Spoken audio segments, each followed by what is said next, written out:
साध संगत जी, प्रेम से कहना धन निरंकार जी। एक नई साखी के साथ स्वागत है आप सभी का आपके ही अपने चैनल पर।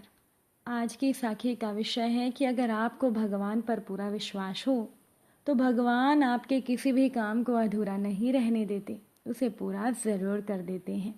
चलिए सुनते हैं आज की ये साखी। साध संगत जी, ठाकुर जी के हस्ताक्षर जो भगत का रूप धारण करके न्यायालय में किए, आज भी उसकी प्रतिलिपि भगत अपने साथ ले जाते हैं।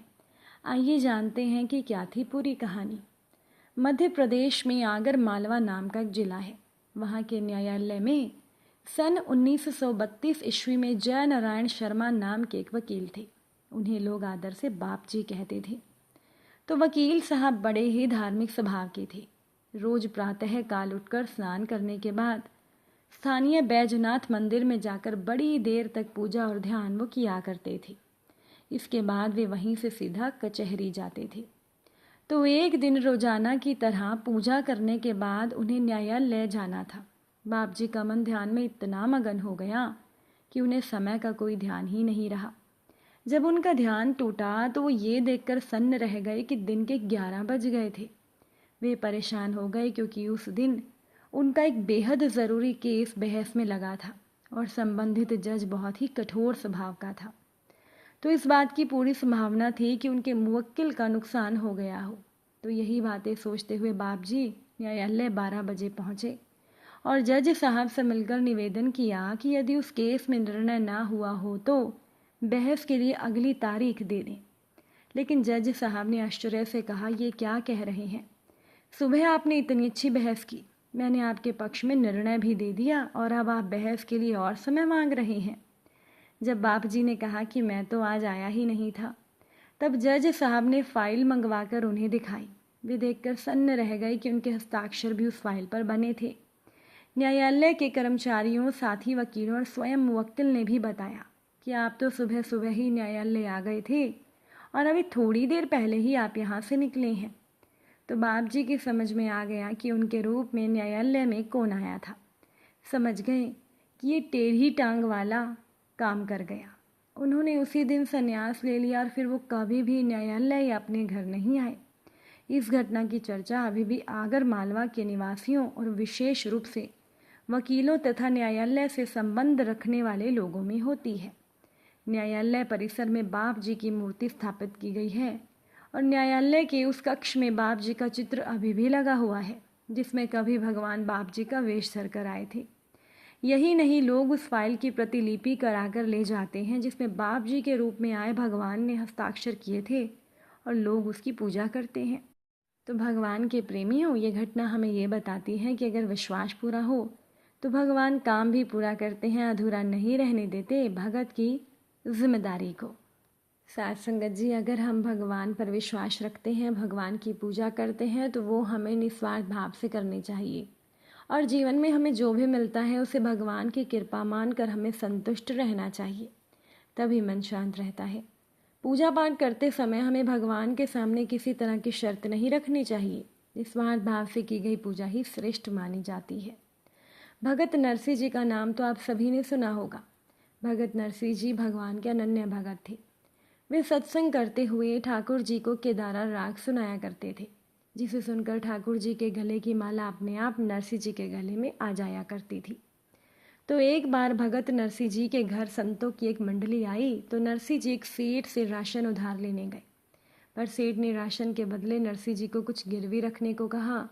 तो नरसिंह जी ने अपना केदारा राग का भजन वहाँ गिरवी रख दिया। सेठ को वादा किया कि उधार चुकाने तक इस राग को नहीं गाऊंगा और सेठ से राशन लाकर नरसिंह जी ने संतों को भोजन करवाया। उधर राजा को नरसिंह जी से जलने वाले पंडितों ने भड़का दिया कि नरसिंह जी ढोंग करते हैं। भजन गाते हुए ठाकुर जी की माला को कच्ची डोर से बांधते हैं, जिससे कि माला अपने आप गिरती है। तो राजा ने नरसिंह जी की परीक्षा लेने के लिए उनके भगत समाज सहित उन्हें महल में भजन सत्संग करने के लिए बुलाया और कहा कि हम भी ठाकुर जी की कृपा के दर्शन करना चाहते हैं। तो नरसिंह जी संतों के साथ राजा के महल में आए और सत्संग शुरू कर दिया। तो राजा ने अभिमान में आकर रेशम की मजबूत डोर मंगवाई और उसमें हार पिरोकर ठाकुर जी को पहनाया। तो नरसिंह जी ने कीर्तन शुरू किया। आनंद बरसने लगा। नरसिंह जी ने बहुत से भावपूर्ण भजन गाए पर माला नहीं गिरे। नरसिंह जी के विरोधी बड़े प्रसन्न हुए कि अब राजा नरसिंह को दंड देगा, क्योंकि ठाकुर जी की माला केदारा राग सुनने से ही गिरती थी। अब नरसिंह जी ने तो एक सेठ के पास केदारा राग को गिरवी रखा हुआ था, तो वो केदारा राग कैसे गाते। अब नरसिंह जी ठाकुर जी को उल्लाहना देते हुए गाने लगे कि ठाकुर जी आप अपनी माला पहने रखो, भक्तों की लाज जाती है तो जाए, माला संभाले रखो आप। इधर ठाकुर जी की लीला तो देखिए। साध संगत जी, नरसिंह जी का रूप बनाकर सेठ के घर भगवान गए और दरवाज़ा खटखटाया। उस समय सेठ जी सो रहे थे तो उनकी पत्नी को कहा कि नरसिंह जी भजन छुड़वाने आए हैं। सेठ ने सोते सोते ही कहा कि पैसे ले लो और रसीद बनाकर भजन सहित दे दो। उधर नरसिंह जी भाव से कीर्तन कर रहे थे, पर सब संत हैरान थे कि आज नरसिंह जी केदारा राग क्यों नहीं गा रहे। पर नरसिंह जी के मन की तो भगवान ही जानते थे। तो भगवान ने एक भगत का रूप बनाया और नरसिंह जी के पास जाकर उनकी गोद में सेठ की पत्नी के द्वारा दी हुई भजन की रसीद डाल दी। बस फिर क्या था, नरसिंह जी जान गए कि ये ठाकुर जी की लीला है। उन्होंने उसी समय पूरे भाव से केदारा राग का वो भजन गाना शुरू कर दिया। तो सारा समाज आनंद से भर गया और इस बार ठाकुर जी सिंहासन से उठे। नुपुरों की झन्न झन्न ध्वनि करते हुए स्वयं जाकर भगवान ने नरसिंह जी के गले में हार पहनाया और अपने भगत का मान बढ़ाया। राजा और नरसिंह जी के विरोधी पंडित नरसिंह जी की भक्ति से प्रभावित हुए और नरसिंह जी के संग से वो भी ठाकुर जी के भगत बन गए। ठाकुर जी का स्वभाव भगवान का स्वभाव होता ही ऐसा है। तो ऐसे बरसती है ईश्वर की कृपा अपने सच्चे भक्तों पर। एक समय की बात, एक छोटा सा गांव था। वहाँ पर एक बूढ़ा किसान अपने इकलौते बेटे के साथ रहता था। उनके स्वामित्व में एक छोटा सा खेत का टुकड़ा, एक गाय और एक घोड़ा था। एक दिन उनका घोड़ा कहीं भाग गया। उन लोगों ने घोड़े को ढूंढने की बहुत कोशिश की पर घोड़ा नहीं मिला। किसान का बेटा बड़ा दुखी हो गया। वृद्ध किसान के पड़ोसी भी मिलने आए तो गांव वालों ने किसान को सांत्वना देने के लिए कहा, भगवान आपके लिए बड़ा कठोर है, ये आपके साथ बहुत बुरा हुआ। लेकिन वृद्ध किसान ने शांत भाव से जवाब दिया कि ये निश्चित रूप से भगवान की कृपा है। 2 दिनों बाद घोड़ा लौट आया, लेकिन अकेला नहीं लौटा। 4 अच्छे शक्तिशाली जंगली घोड़े भी उसके पीछे पीछे आ गए। तो इस तरह से वृद्ध किसान के पास अब कुल मिलाकर 5 घोड़े हो गए। तो गांव वालों ने कहा, बहुत अच्छा, तुम तो बहुत भाग्यशाली हो।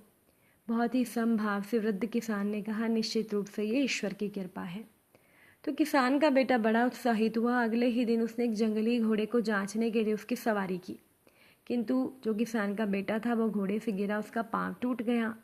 पड़ोसियों ने चालाकी दिखाते हुए कहा, ये घोड़े अच्छे नहीं हैं, ये आपके लिए दुर्भाग्य लाए हैं, आखिरकार आपके बेटे का पाँव टूट गया।